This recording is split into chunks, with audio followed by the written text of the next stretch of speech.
Le coup de cœur du moment, il est pour Stromae. Vous le connaissez? C'est, vous savez, cet artiste belge qui a eu un succès phénoménal en 2009 avec son titre Alors on danse.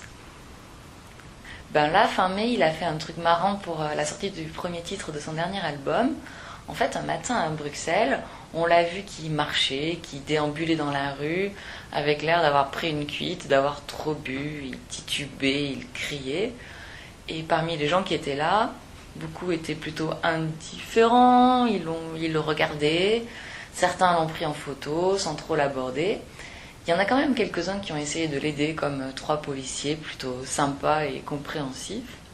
Et en fait, le buzz n'a pas tardé du tout. Dans les jours qui ont suivi, la rumeur s'est répandue sur le net qu'il était peut-être devenu alcoolique, ou en tout cas qu'il avait des soucis. Et quelques jours plus tard, il a interprété dans une émission de télé française son dernier titre qui s'appelle Formidable. Et peu de temps après, fin mai, il a sorti son dernier clip où on voit justement des images du petit matin où il était soi-disant bourré. Ces images étaient filmées en caméra cachée et ces images, en fait, on les voit associées au morceau Formidable. Voilà. C'était juste un coup monté, une opération marketing assez rigolote. Alors dans les paroles de la chanson, il fait parler un ou peut-être plusieurs personnages, bourrés ou forminables comme il le dit. Un personnage qui vient de se faire larguer par sa copine, ça correspond à la première strophe.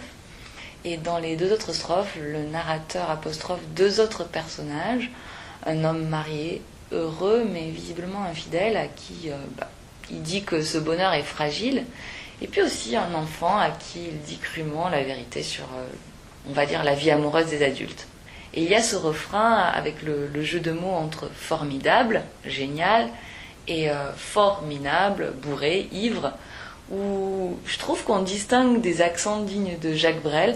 C'est clair que Stromae, il est fan de Jacques Brel, la grande star de la chanson belge, à qui il rend, il me semble, un hommage ici.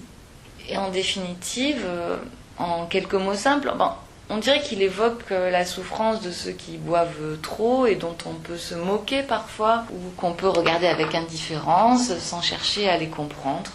Moi, il me semble qu'il veut dire qu'il faut aller voir au-delà des apparences. J'ai l'impression que par cette opération, dont bien sûr il ne faut pas nier l'accès marketing évidemment, mais Stromae, je crois qu'il veut nous dire qu'il ne faut pas se fier aux apparences, qu'il ne faut pas juger trop vite les autres. En tout cas, la combinaison est carrément réussie entre un style assez classique et un style beaucoup plus électro. Et Stromae nous confirme ici qu'il est un compositeur vraiment talentueux et original. Et par ailleurs, début juin, Stromae a sorti une chanson et un clip qui s'appelle Papa Outé, en collaboration avec l'artiste français Aurel San.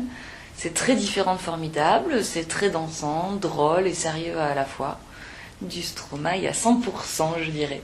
L'album va sortir, la sortie est prévue fin août, mais bon, en attendant, on a Papa Outé et on a Formidable qui vont trotter dans nos têtes tout l'été.